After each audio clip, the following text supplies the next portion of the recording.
నమస్కారం సుప్రభాత గంటారావానికి స్వాగతం. ముందుగా ప్రధానాంశాలు. ఇసుక అక్రమ తవ్వకాలు నిజమేనన్న కృష్ణా జిల్లా గనుల శాఖ. కోర్టు దృష్టికి వెళ్లకుండా నివేదిక మార్చేందుకు పై స్థాయిలో ఒత్తిడి.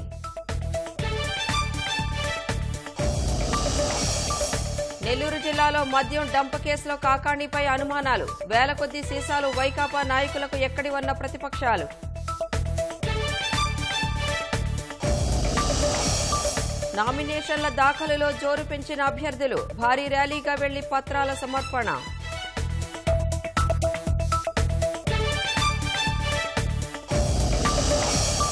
ఎన్నికల ప్రచారంలో కూటమి అభ్యర్థుల దూకుడు. వైకాపా నుంచి తెదేపాలోకి భారీగా చేరికలు.